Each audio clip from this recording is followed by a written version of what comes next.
Cuanto más pensaba en estos enigmas, más cerca me sentía de la iluminación o de la locura. Frank Close.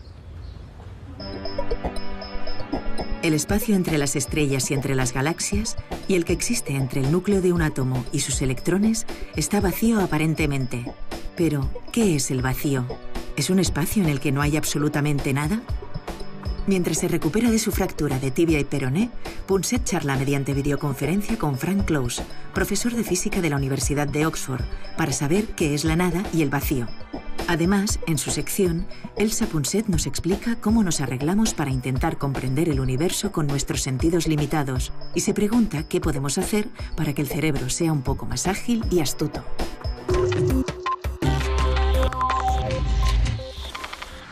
Profesor Close, esta noche vamos a hablar sobre un tema fascinante. Vamos a hablar sobre la nada. Y cuando digo la nada, me refiero a la nada. Pero antes de ello, quiero agradecerte que me dejes tener esta charla mediante videoconferencia contigo. Las gracias debemos dárselas a las maravillas de la tecnología moderna. Desde la antigua Grecia se creía que el vacío no podía existir. Incluso Aristóteles, hace muchos siglos, dijo: la naturaleza aborrece el vacío. Sin embargo, en el siglo XVII descubrimos que con unas bombas de vacío podíamos quitar todo el aire de un recipiente y dejarlo vacío. Entonces comenzamos a creer que el vacío sí podía existir. Bueno, el hecho es que unos pocos siglos después, los científicos le disteis la razón a Aristóteles otra vez y ahora afirmáis que el vacío no existe. Si con vacío te refieres a eliminar por completo todo el aire, es verdad que se puede hacer que no quede aire. Pero seguirán sucediendo muchas cosas. Fuera de la atmósfera de la Tierra, en el espacio, pueden verse las estrellas. El espacio está repleto de luz estelar. También se percibe la fuerza de la gravedad. El espacio está lleno del campo gravitatorio. No tengo ni idea de qué es exactamente, pero está lleno de cosas. No hay más que empezar a pensar en el espacio vacío para que todo se complique muchísimo. Cuanto más piensas en ello, más raro parece.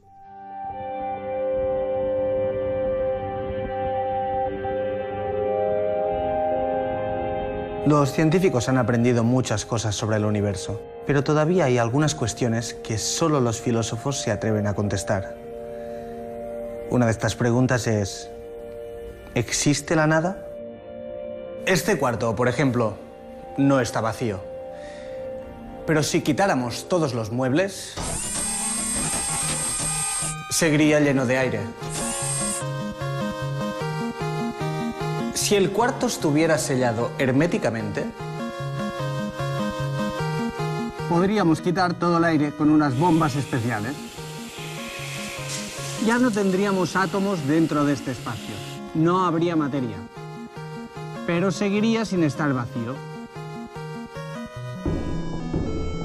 La gravedad. Descubrimos que el campo gravitatorio de la Tierra llena el cuarto.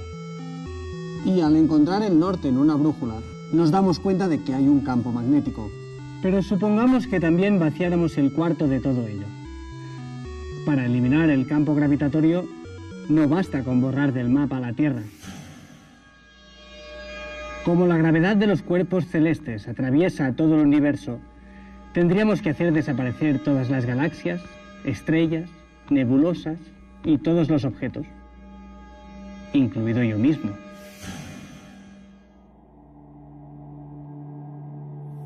¿Qué pasaría entonces?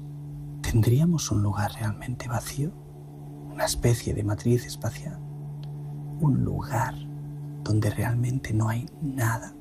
¿O sería esto la nada? Incluso sin que hubiese nadie presente para hacerse estas preguntas.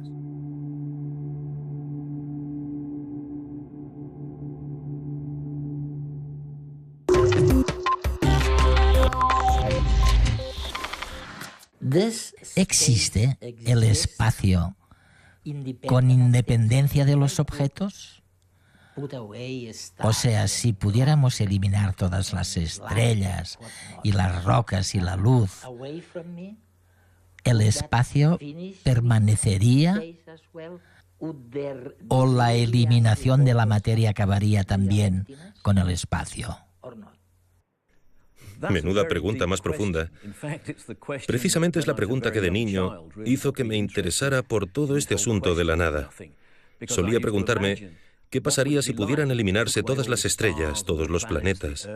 La Tierra, tú y yo, no habría nada, pero tampoco quedaría nadie para saber que no había nada. Cuanto más lo pensaba, más extraño me parecía. Si no había nadie, para saber que no había nada, ¿podía considerarse realmente nada?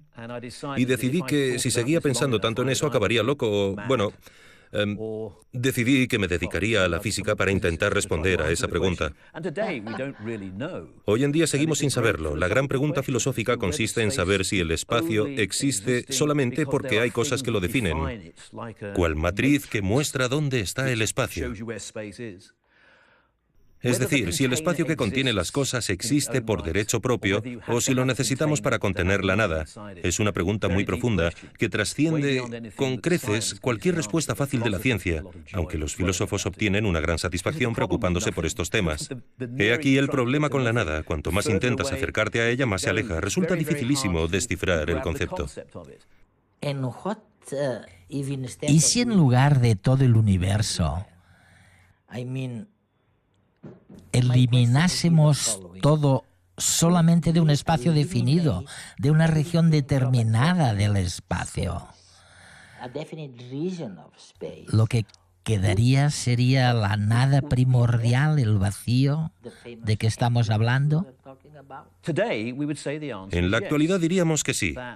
Desde el descubrimiento de la teoría cuántica, sabemos que en cuanto intentamos analizar con precisión algo, o la nada, se vuelve más complejo y que, por raro que suene, ahora mismo y en todo momento, entre bambalinas, surgen y desaparecen burbujeantes pequeñas partículas de materia, lo que nos forma a ti y a mí, y de antimateria, su extraño opuesto. Son efímeras, efervescentes, no las notamos, pero ahí están, aunque no las veamos.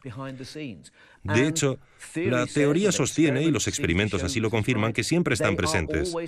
La imagen moderna del vacío sería un mar burbujeante de partículas y antipartículas que surgen de la nada y desaparecen. Pero ahí hay algo, aunque lo llamemos nada. Hace unos años, un físico estadounidense amigo me dijo: Eduardo, no lo dudes, caminamos sobre una nube de electrones. Y cuando intentamos imaginarlo, nos cuesta pensar que haya solidez en la materia. Mi pregunta es la siguiente: este campo tan poderoso dentro de los átomos, entre los electrones y el núcleo, ¿qué demonios es? No caben dudas de que el átomo está vacío en lo que concierne a partículas. En el centro del átomo se halla el núcleo atómico, que es muy compacto. Luego, bastante lejos, encontramos partículas llamadas electrones que giran a su alrededor. Pero entre ambas cosas lo que hay es nada. Sin embargo, ¿qué es lo que hace que los electrones giren alrededor del núcleo? Pues la atracción, la fuerza eléctrica que atrae a las cargas opuestas. El núcleo tiene una carga eléctrica positiva, mientras que los electrones tienen una carga negativa. Lo negativo y lo positivo se atraen. Las fuerzas eléctricas mantienen unidos a los átomos.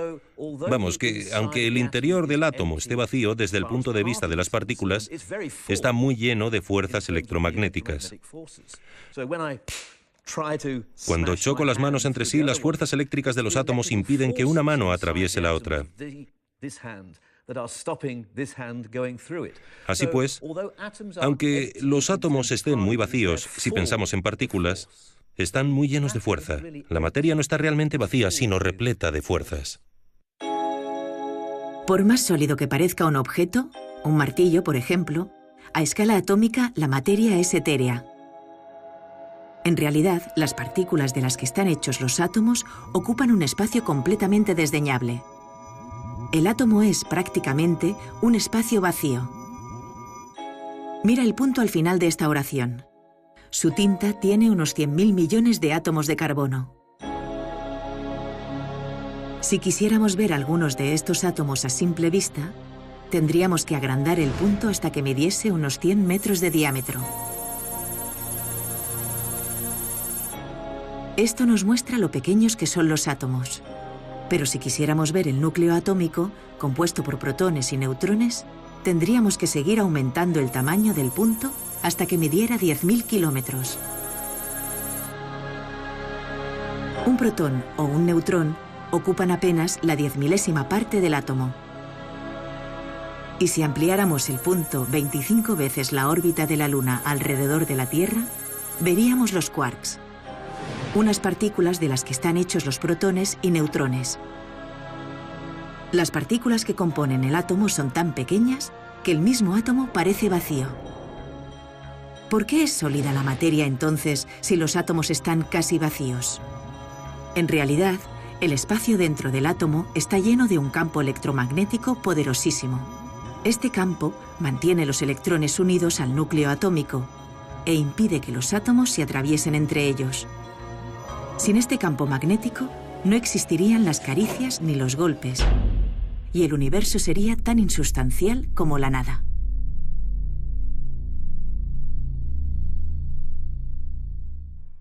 Ya sabemos que si pudiésemos eliminar todo de un espacio definido, en lugar de nada habría algo. Y una de las cosas que podemos encontrar en el vacío es el famoso campo de Higgs. ¿Qué demonios es el campo de Higgs del que todos hablan? La imagen moderna sobre lo que es el vacío, lo que es la nada, afirma que está lleno de algo extraño llamado campo de Higgs. Es una idea que lleva medio siglo circulando, pero ahora vuelve a estar totalmente en boga, porque en julio de 2012, los experimentos en el CERN demostraron por fin que realmente parece describir cómo funciona la naturaleza. Según lo que sabemos ahora, el vacío, como todo, tiende al estado de mínima energía. Pues bien, milagrosamente, resulta que si el vacío estuviera verdaderamente vacío, tendría más energía que si estuviera lleno de ese misterioso campo de Higgs. Me resulta tan difícil saber qué es un campo de Higgs como entender qué es un campo gravitatorio. En cambio, sí sé lo que hace el campo gravitatorio. Me empuja hacia el suelo. También sé lo que hace el campo de Higgs. Confiere masa a las partículas con las que interactúa, como los electrones. Qué es y cómo actúa sigue siendo un gran misterio. Lo investigarán los experimentos en el CERN durante los próximos años. Pero por ahora sabemos que está ahí, sea lo que sea. Y desde luego, parece que el vacío, en su estado de mínima energía, contenga algo que llamamos campo de Higgs. Hablando sobre el campo de Higgs, me recuerda un concepto que los físicos han sostenido durante siglos. Me refiero al concepto del éter, una especie de sustancia tan tenue que atravesaba la materia y que abarcaba todo el universo. Einstein fue quien demostró que no existía. El campo de Higgs no es, de alguna manera, el retorno del famoso éter. Sí, muy buena pregunta, Edward. Es normal preguntarse si hablar del campo de Higgs, presente en todo el espacio según la concepción moderna, no es más que volver a la idea del éter. Einstein descartó el éter hace 100 años, pero ¿no lo habremos reinventado? Pues en cierto modo sí. Pero es una forma muy profunda del éter, y tal vez deberíamos empezar por comprender realmente qué es lo que descartó Einstein. En el siglo XIX, la imagen generalizada era que el espacio estaba lleno de una sustancia que definía, en un sentido absoluto, el estado de reposo, y que nos movíamos a través de dicha sustancia. Einstein nos enseñó que el estado de reposo absoluto no existe. Todo se mueve de un modo relativo respecto a todo lo demás. Y se descartó el éter en ese sentido. No existe ninguna sustancia que defina el estado absoluto de reposo. Pero sí que tenemos algo ahí. Creemos que ese algo es el campo de Higgs. Es un éter muy profundo que acata todas las reglas de la teoría de la relatividad. En cierto sentido, ni siquiera nos percatamos de que está ahí, salvo por una de sus consecuencias, cuyo efecto resulta profundamente importante. Cuando las partículas fundamentales lo atraviesan, sienten su presencia, lo cual se manifiesta del siguiente modo. El electrón adquiere lo que denominamos masa. Que el electrón tenga masa es lo que acaba provocando que los átomos tengan estructura y tamaño. Por ende, el hecho de que existan estructuras en el universo constituye la prueba de la presencia de masa que, a su vez, constituye la prueba de la presencia de esta especie de éter subyacente que resulta tan extraño y que ahora denominamos campo de Higgs.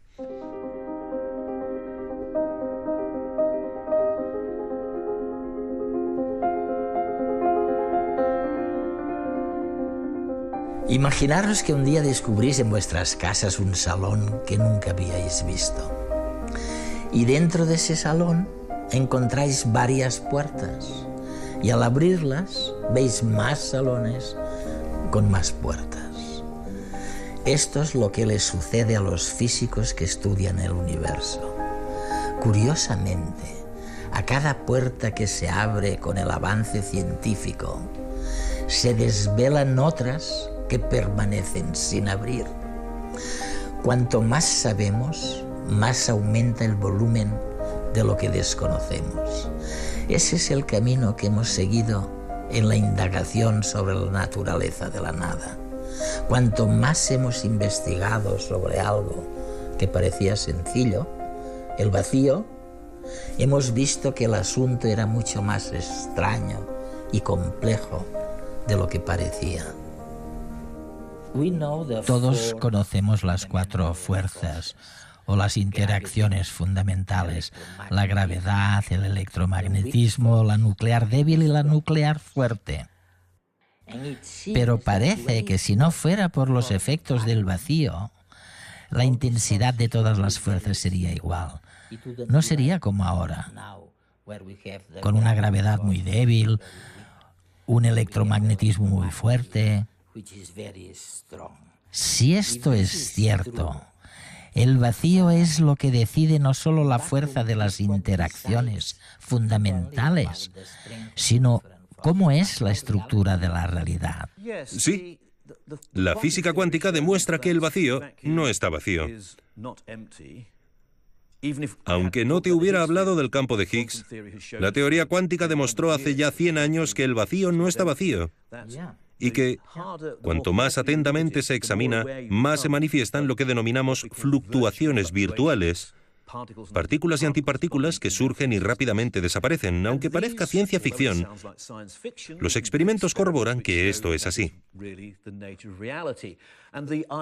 La idea, en teoría, según confirman los experimentos, es que si pudiéramos entrar en estas diminutas nubes cuánticas, y para ello sería preciso realizar experimentos mediante energías tan enormes que resultan difíciles de imaginar, pero que en principio son concebibles, entonces sería posible observar la verdadera naturaleza de las fuerzas sin el vacío cuántico que las distorsione. Y en esas circunstancias creemos que descubriríamos que en realidad las fuerzas tienen la misma intensidad intrínseca. Hasta ahora las hemos percibido a través de la nube de vacío virtual que enmascara la realidad y hace que parezcan aquí y ahora tan distintas entre sí.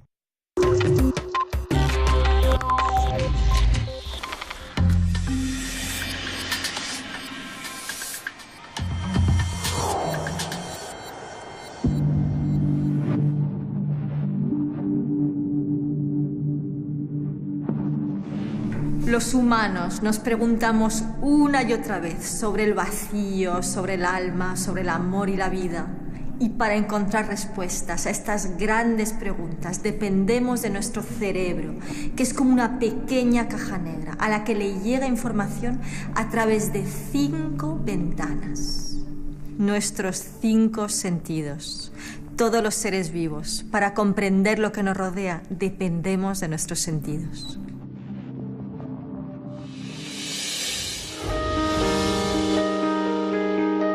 ¿Os habéis planteado alguna vez cómo percibe el mundo exterior una hormiga? Una hormiga no ve bien. Si está muy cerca de otra, podrá verla, pero a un humano no podrá verlo. ¿Por qué? Porque está a una escala demasiado grande. Para una hormiga, un humano a una pequeña distancia simplemente no existe. Y es que todos los seres vivos, incluidos nosotros, comprendemos el mundo a la medida de nuestros sentidos.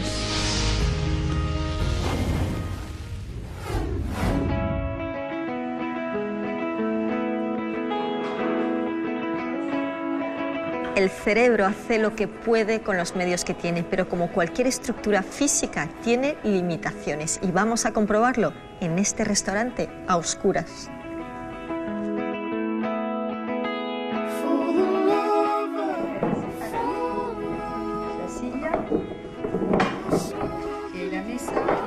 A ver si hay vasos. Te estoy metiendo el codo en el plato, ¿no? Ya he metido la mano en algo mojado. Berenjena. De limón, ¿no? Un poco sí, sí. De limón. Hay cachofa. Ah, los rollitos esos son alcachofas. ¿En verdad que no hay cuchara? Sati me está robando mi vino. No. Sí. Ay, casi. Vaya. Nos acaba de complicar la noche. ¿Qué lleva este vasito? Galletas. ¿Galletas? ¿Solo galletas? No, algo más. ¿Y algo más? Que no sabemos No lo que sabemos es. distinguir qué es. Era una crema de calabaza. Anda, haremos esto. Mira. Mira qué bien. Si cerramos los ojos, nos será muy difícil distinguir si bebemos vino blanco o tinto, si comemos carne o pescado. Nos está faltando un sentido al que estamos acostumbrados para comprender la realidad. Y es que el cerebro interpreta la realidad en función de la información que le llega y ahí decide qué es más importante. Por ejemplo, los bordes de los objetos van a tener más importancia que el interior y las esquinas van a tener más importancia que las líneas rectas. ¿Por qué? Porque contienen más información. Y si hay alguna información que no le llega al cerebro, como en este caso, la rellena, imaginando lo que podría haber ahí fuera. Esta capacidad del cerebro para inventar la realidad o para redondearla es un atajo que nos hace más fácil la vida diaria. Pero también puede engañarnos. Hay cientos de ejemplos de cómo nos engaña el cerebro. Son las ilusiones perceptivas, entre ellas las que afectan a la vista, es decir, las ilusiones ópticas. Quizás hayáis oído hablar de las tuercas imposibles de Jerry Andrews o los sorprendentes trucos de magia de Richard Wiseman que juegan con esa capacidad que tenemos de ver solo lo que queremos ver.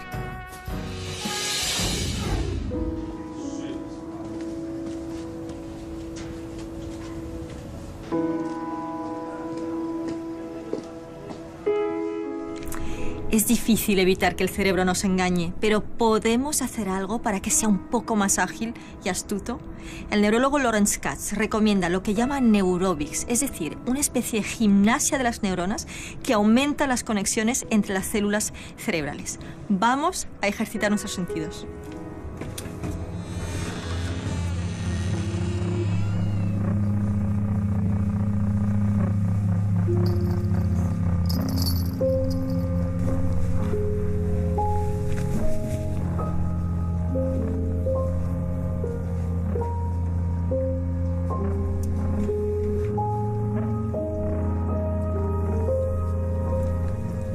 De entrada podemos explorar la riqueza de nuestros sentidos. ¿Hasta dónde quieres llegar?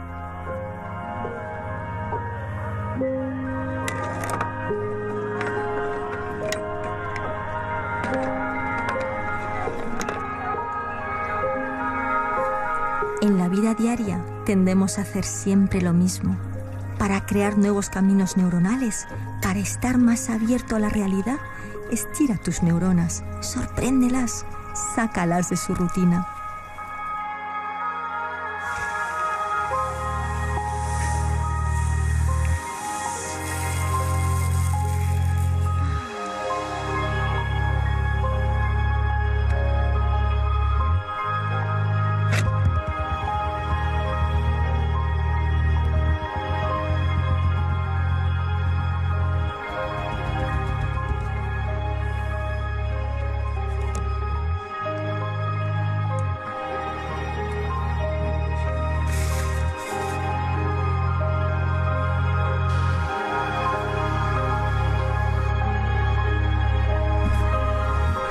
Gracias.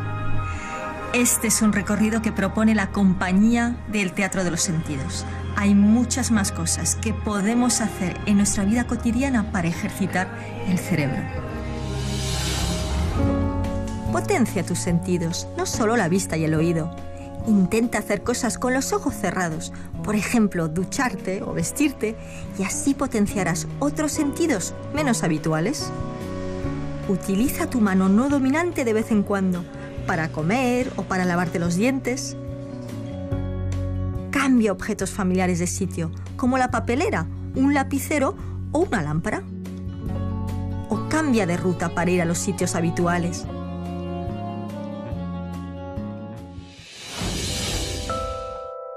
Y es que vivimos en un sueño que fabricamos a nuestra medida.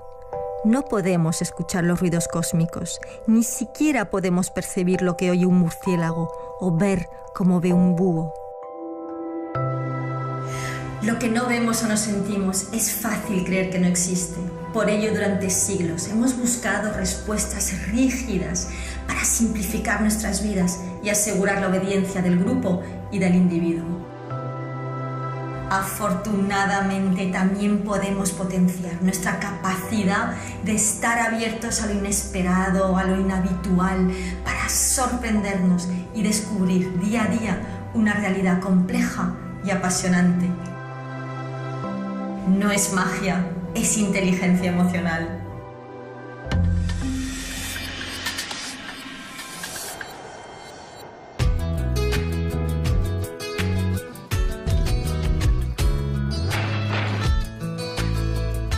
¿Por qué la luna parece más grande cuando está en el horizonte?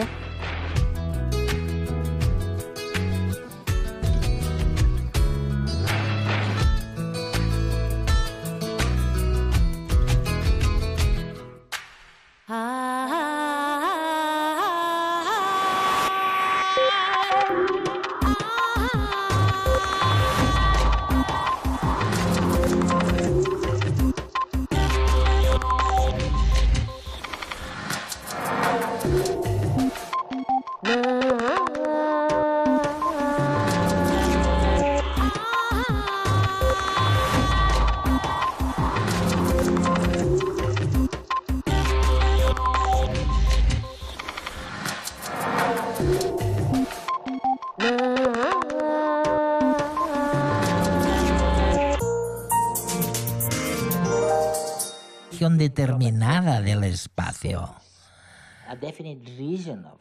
Lo que quedaría sería la nada primordial, el vacío de que estamos hablando.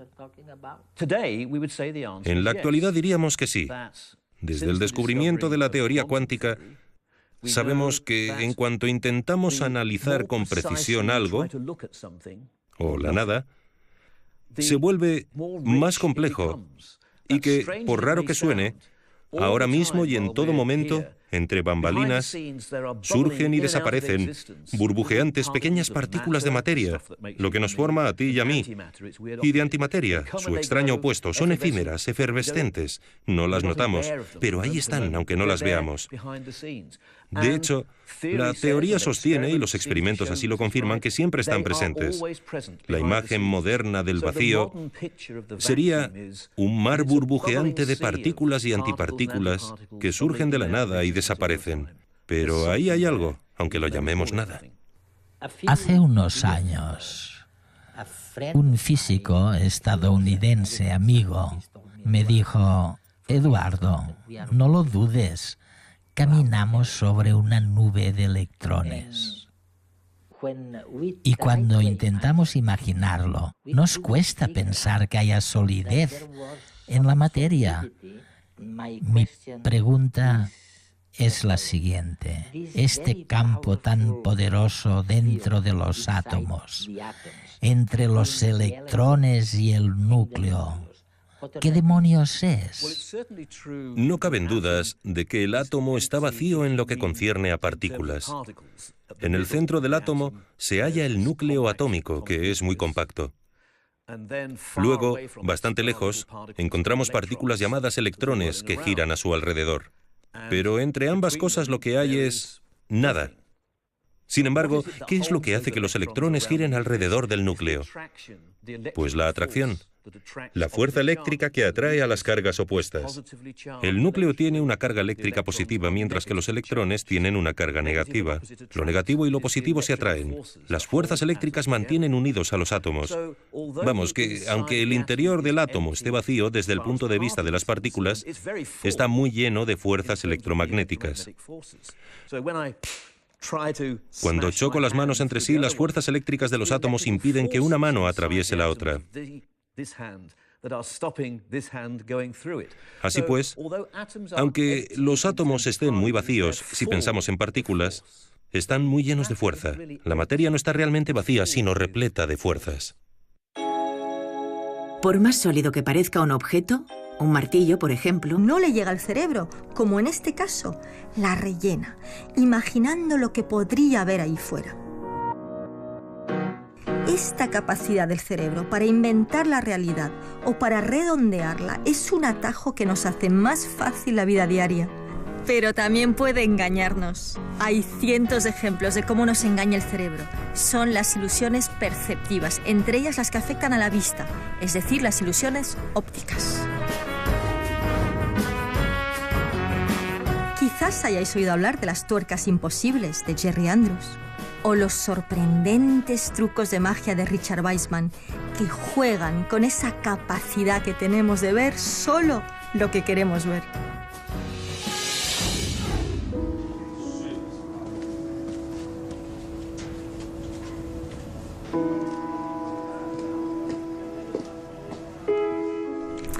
Es difícil evitar que el cerebro nos engañe, pero ¿podemos hacer algo para que sea un poco más ágil y astuto? El neurólogo Lawrence Katz recomienda lo que llama neurobics, es decir, una especie de gimnasia de las neuronas que aumenta las conexiones entre las células cerebrales. Vamos a ejercitar nuestros sentidos.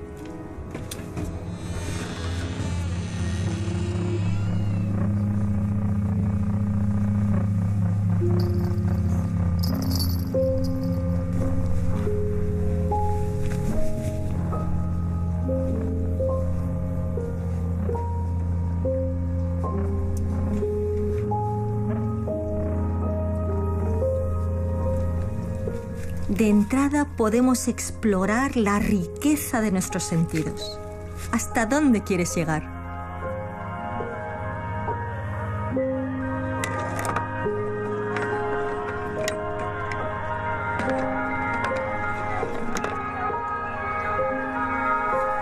En la vida diaria tendemos a hacer siempre lo mismo. Para crear nuevos caminos neuronales, para estar más abierto a la realidad, estira tus neuronas, sorpréndelas, sácalas de su rutina.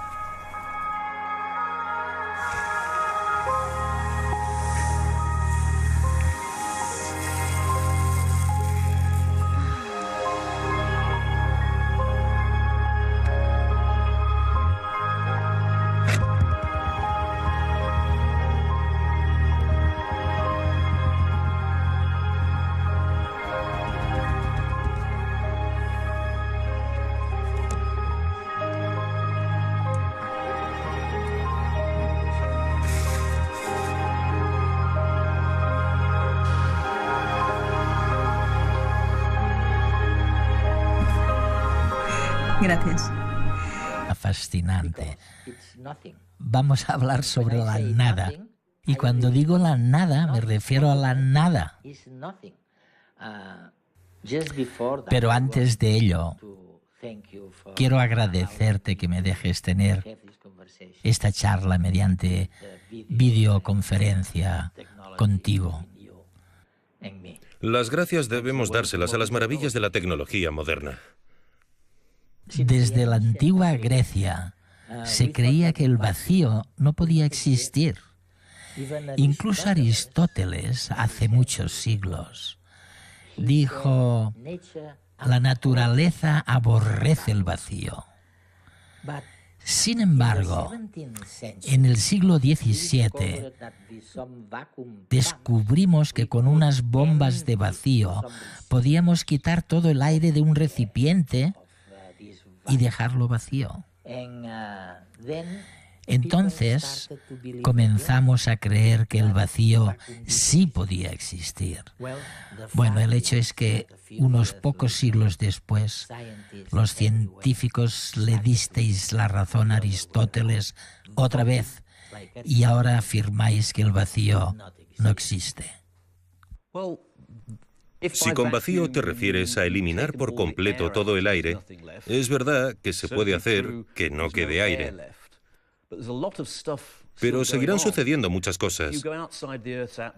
Fuera de la atmósfera de la Tierra, en el espacio, pueden verse las estrellas. El espacio está repleto de luz estelar. También se percibe la fuerza de la gravedad. El espacio está lleno del campo gravitatorio. No tengo ni idea de qué es exactamente, pero está lleno de cosas. No hay más que empezar a pensar en el espacio vacío para que todo se complique muchísimo. Cuanto más piensas en ello, más raro parece.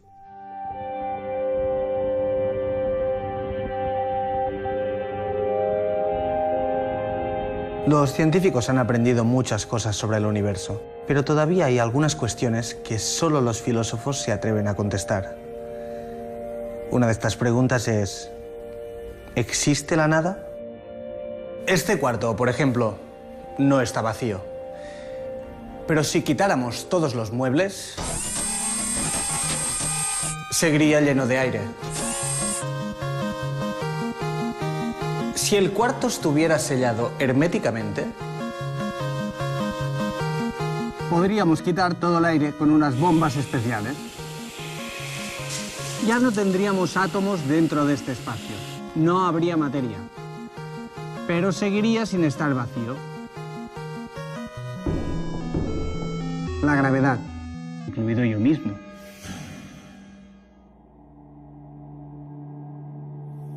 ¿Qué pasaría entonces? ¿Tendríamos un lugar realmente vacío? ¿Una especie de matriz espacial? ¿Un lugar donde realmente no hay nada? ¿O sería esto la nada? Incluso sin que hubiese nadie presente para hacerse estas preguntas.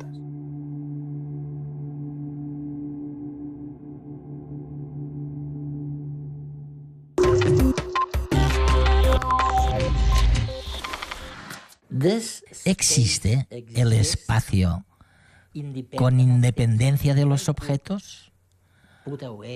O sea, si pudiéramos eliminar todas las estrellas y las rocas y la luz, ¿el espacio permanecería? ¿O la eliminación de la materia acabaría también con el espacio? Menuda pregunta más profunda. Precisamente es la pregunta que de niño hizo que me interesara por todo este asunto de la nada. Solía preguntarme, ¿qué pasaría si pudieran eliminarse todas las estrellas, todos los planetas? La Tierra, tú y yo. No habría nada, pero tampoco quedaría nadie para saber que no había nada. Cuanto más lo pensaba, más extraño me parecía. Si no había nadie, para saber que no había nada, ¿podía considerarse realmente nada? Y decidí que si seguía pensando tanto en eso, acabaría loco. Bueno, decidí que me dedicaría a la física para intentar responder a esa pregunta. Hoy en día seguimos sin saberlo. La gran pregunta filosófica consiste en saber si el espacio existe solamente porque hay cosas que lo definen, cual matriz que muestra dónde está el espacio.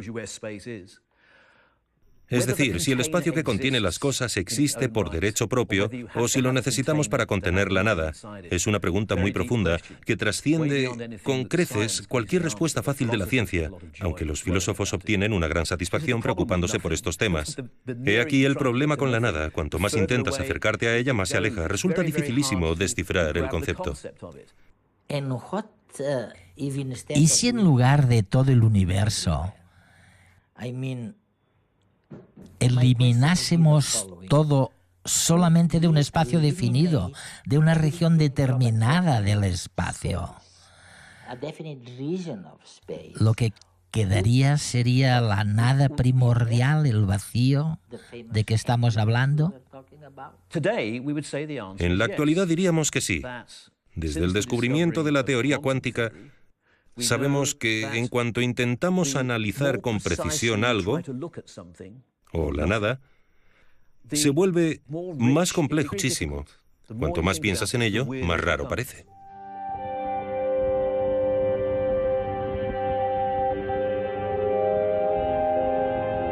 Los científicos han aprendido muchas cosas sobre el universo, pero todavía hay algunas cuestiones que solo los filósofos se atreven a contestar. Una de estas preguntas es: ¿existe la nada? Este cuarto, por ejemplo, no está vacío.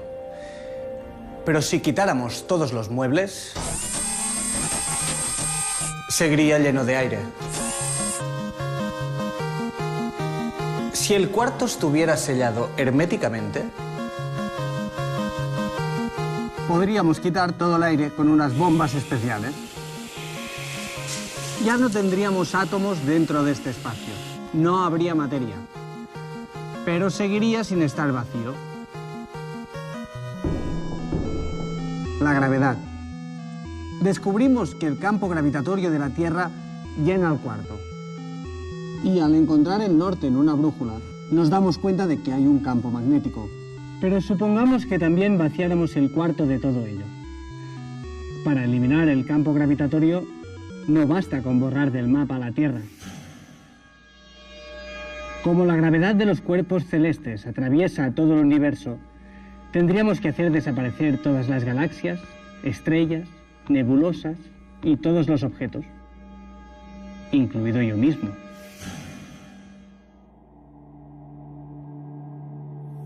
¿Qué pasaría entonces?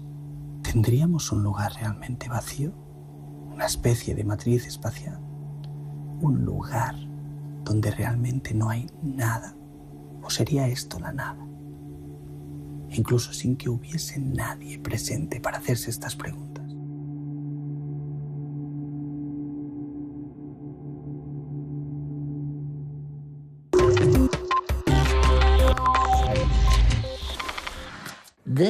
¿Existe el espacio con independencia de los objetos? O sea, si pudiéramos eliminar todas las estrellas y las rocas y la luz, ¿el espacio permanecería? ¿O la eliminación de la materia acabaría también con el espacio? Menuda pregunta más profunda. Precisamente es la pregunta que de niño hizo que me interesara por todo este asunto de la nada. Solía preguntarme, ¿qué pasaría si pudieran eliminarse todas las estrellas, todos los planetas? La Tierra, tú y yo, no habría nada, pero tampoco quedaría nadie para saber que no había nada. Cuanto más lo pensamos... Encontrar en el vacío es el famoso campo de Higgs. ¿Qué demonios es el campo de Higgs del que todos hablan? La imagen moderna sobre lo que es el vacío, lo que es la nada, afirma que está lleno de algo extraño llamado campo de Higgs. Es una idea que lleva medio siglo circulando, pero ahora vuelve a estar totalmente en boga, porque en julio de 2012, los experimentos en el CERN demostraron por fin que realmente parece describir cómo funciona la naturaleza. Según lo que sabemos ahora, el vacío, como todo, tiende al estado de mínima energía. Pues bien, Milagrosamente, resulta que si el vacío estuviera verdaderamente vacío, tendría más energía que si estuviera lleno de ese misterioso campo de Higgs. Me resulta tan difícil saber qué es un campo de Higgs como entender qué es un campo gravitatorio. En cambio, sí sé lo que hace el campo gravitatorio. Me empuja hacia el suelo. También sé lo que hace el campo de Higgs. Confiere masa a las partículas con las que interactúa, como los electrones. Qué es y cómo actúa sigue siendo un gran misterio. Lo investigarán los experimentos en el CERN durante los próximos años. Pero por ahora sabemos que está ahí, sea lo que sea. Y desde luego, parece que el vacío, en su estado de mínima energía, contenga algo que llamamos campo de Higgs.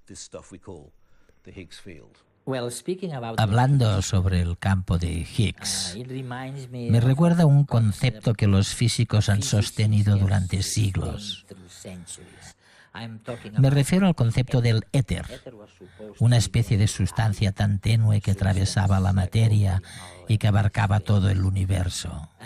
Einstein fue quien demostró que no existía. El campo de Higgs no es, de alguna manera, el retorno del famoso éter. Sí, muy buena pregunta, Edward. Es normal preguntarse si hablar del campo de Higgs, presente en todo el espacio según la concepción moderna, no es más que volver a la idea del éter. Einstein descartó el éter hace 100 años, pero ¿no lo habremos reinventado? Pues en cierto modo sí. Pero es una forma muy profunda del éter, y tal vez deberíamos empezar por comprender realmente qué es lo que descartó Einstein. En el siglo XIX, la imagen generalizada era que el espacio estaba lleno de una sustancia que definía, en un sentido absoluto, el estado de reposo, y que nos movíamos a través de dicha sustancia. Einstein nada. Cuanto más lo pensaba, más extraño me parecía. Si no había nadie, para saber que no había nada, ¿podía considerarse realmente nada? Y decidí que si seguía pensando tanto en eso acabaría loco. Bueno, decidí que me dedicaría a la física para intentar responder a esa pregunta. Hoy en día seguimos sin saberlo. La gran pregunta filosófica consiste en saber si el espacio existe solamente porque hay cosas que lo definen, cual matriz que muestra dónde está el espacio. Es decir, si el espacio que contiene las cosas existe por derecho propio o si lo necesitamos para contener la nada. Es una pregunta muy profunda que trasciende con creces cualquier respuesta fácil de la ciencia, aunque los filósofos obtienen una gran satisfacción preocupándose por estos temas. He aquí el problema con la nada. Cuanto más intentas acercarte a ella, más se aleja. Resulta dificilísimo descifrar el concepto. ¿Y si en lugar de todo el universo eliminásemos todo solamente de un espacio definido, de una región determinada del espacio? Lo que quedaría sería la nada primordial, el vacío de que estamos hablando. En la actualidad diríamos que sí. Desde el descubrimiento de la teoría cuántica, sabemos que en cuanto intentamos analizar con precisión algo, o la nada, se vuelve más complejo y que, por raro que suene, ahora mismo y en todo momento, entre bambalinas, surgen y desaparecen burbujeantes pequeñas partículas de materia, lo que nos forma a ti y a mí, y de antimateria, su extraño opuesto. Son efímeras, efervescentes, no las notamos, pero ahí están, aunque no las veamos. De hecho, la teoría sostiene, y los experimentos así lo confirman, que siempre están presentes. La imagen moderna del vacío sería un mar burbujeante de partículas y antipartículas que surgen de la nada y desaparecen. Pero ahí hay algo, aunque lo llamemos nada. Hace unos años, un físico estadounidense amigo me dijo: Eduardo, no lo dudes, caminamos sobre una nube de electrones. Y cuando intentamos imaginarlo, nos cuesta pensar que haya solidez en la materia. Mi pregunta es la siguiente. Este campo tan poderoso dentro de los átomos, entre los electrones y el núcleo, ¿qué demonios es? No caben dudas de que el átomo está vacío en lo que concierne a partículas.